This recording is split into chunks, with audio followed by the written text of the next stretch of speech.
করছিল চোরটা কিভাবে বাইকটা নিয়ে গেল কি দেখলেন? প্রথমে এখানে আমাদের কাছে তো ফুটেজ আছে। তো হচ্ছে আমাদের এখানে 5-7টা গাড়ি লাগানো ছিল, সেগুলো সব ট্রাই করার পরে আমার গাড়িটাই খুলে গেছে। চাবিতে তার মাস্টার কিতে 3-4 রকম চাবি ছিল, আমারটা খুলে গেছে। তারপরে উনি যত্ন সহকারে চুরিটা করেছে আর কি। রাতের অন্ধকারে নার্সিং হোমের সামনে নকল চাবি দিয়ে দুঃসাহসিকভাবে মোটর বাইক চুরি করার সিসিটিভি ফুটেজ সামনে এলো। ভাইরাল হয়েছে সমাজ মাধ্যমে সেই ফুটেজ। ঘটনা ঘিরে রীতিমতো চাঞ্চল্য ছড়িয়েছে এলাকায়। ঘটনাটি ঘটেছে বীরভূমের রামপুরহাটে 14 নম্বর জাতীয় সড়কের উপর একটি নার্সিং হোমের সামনে। জানা যায় গত 24শে জুন এক চিকিৎসকের সহকারী কর্মী উজ্জ্বল মহলদার নামে এক ব্যক্তি ওই নার্সিং হোমের বাইরে সন্ধে নাগাদ মোটর বাইকটিকে রেখে নার্সিং হোমের ভিতরে ওটি রুমে যান। রাতে তিনি নার্সিং হোমেই ছিলেন। পরের দিন সকালবেলা উঠে তিনি লক্ষ্য করেন নার্সিং হোমের সামনে তার গাড়ি নেই। সিসিটিভি ফুটেজ খতিয়ে দেখলে দেখা যায় এক দুষ্কৃতী মোটর বাইকটি চুরি করে নিয়ে চম্পট দেয়। খবর দেওয়া হয় রামপুরহাট থানার পুলিশকে। রামপুরহাট থানার পুলিশ ঘটনার তদন্ত শুরু করেছে। জানা যায় ওই নার্সিং হোম থেকে কিছুটা দূরেই 2 সপ্তাহ আগে আরও একটি মোটর বাইক চুরি হয় রাতের অন্ধকারে একইভাবে। সিসিটিভি ফুটেজে দেখা যাচ্ছে নকল একটাই চাবি। একের পর এক বাইকে চাবি খোলার চেষ্টা করছে ওই দুষ্কৃতী। একটি মোটর বাইকে চাবি খুলতে মোটর বাইক নিয়ে চম্পট দিল বাইক চোর। এই ঘটনা ঘিরে রামপুরহাট শহরের নার্সিংহোম মালিকরাও দুশ্চিন্তার মধ্যে দিন কাটাচ্ছেন।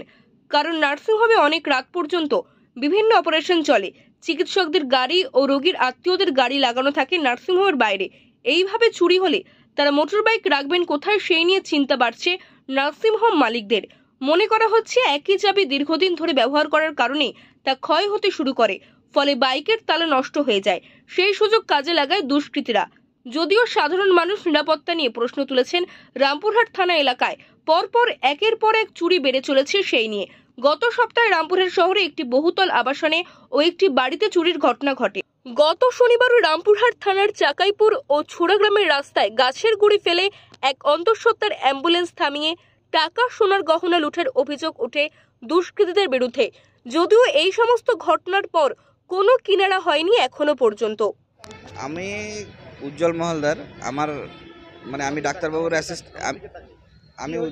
আমি উজ্জ্বল মহলদার। আমার বাইক তারা নার্সিংহোমের সামনে 24 তারিখ দিনে লাগিয়েছিলাম সন্ধ্যের দিকে, তারা নার্সিংহোমের সামনে। তারপরে আমি আমার কাজের জন্য উপরে অপারেশন থিয়েটারে যাই এবং রাত্রিবেলা হয়ে যায়।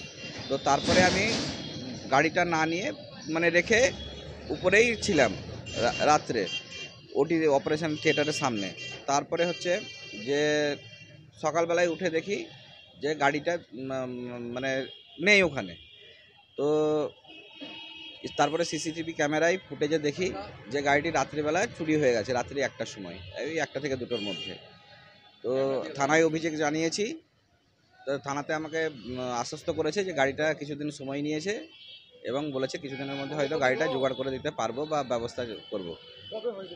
গাড়িটা চুরিটা হয়েছে 24 তারিখ রাত্রে। নার্সিংহোমে আমি আমার ইমপ্ল্যান্টেড হাড়ের যন্ত্রপাতির ব্যবসা আছে, আমি অপারেশনের জন্য ওটি অ্যাসেস করছিলাম। আমি বলতে চাই এবং পাবলিককে যারা আমাদের বিপদে আসে তখন কোথায় গাড়ি রাখে তাদের সচেতনতা থাকে না এবং তারা এমার্জেন্সির মধ্যে চলে আসে নার্সিংহোমের সামনে থেকে। এটা বারবার ঘটনাটা ঘটছে। তো সবাইকে বলবো গাড়িটা যেন সাবধানে রাখে এবং প্রত্যেকটা নার্সিংহোমের সিকিউরিটিকে বলবো যেটা রাত্রে যেন মনিটরিং করা হয় সিসিটিভি। হ্যাঁ, কিছুদিন আগে ওই স্পন্দন নার্সিংহোমের সামনে থেকে হয়েছে, তার কদিন আগে লোকনাথ নার্সিংহোমের সামনে থেকে হয়েছে, তার কদিন আগে গ্রিন ভিউ নার্সিংহোম থেকে হয়েছে। এরকম পরপর গাড়ি চুরি হতেই থাকছে, দিন দিন বাড়ছে। আমাদের এই ম্যাডামের একটা পেশেন্ট পার্টি গাড়ি নলাটি সাইডে বাড়ি, স্পন্দন নার্সিংহোমের সামনে রাত্রি 3টার সময় সিজার করে আমরা 2:30টার সময় বেরোলাম, দেখছি 3টার সময় পেশেন্ট পার্টি গাড়িটা আর নাই, চুরি হয়ে গেছে। তারপরে এই উজ্জ্বলের গাড়িটা তাড়া থেকে চুরি হয়ে গেল এবং হামেশাই মোটামুটি উজ্জ্বলের চুরি হওয়া 2 সপ্তাহ আগে। নিরাপত্তা নিয়ে সবাইকে সচেতন থাকতে হবে, ঠিক আছে। রাত্রেবেলা কোনো বাইরের লোকজন এলে পরে দেখতে হবে যে সে কোথা থেকে এসছে, কী করতে এসছে, ঠিক আছে। এরকম যদি কোনো অপরিচিত লোক দেখা যায় তাহলে প্রশাসন যেন ঠিকঠাক তার ব্যবস্থা নেয়।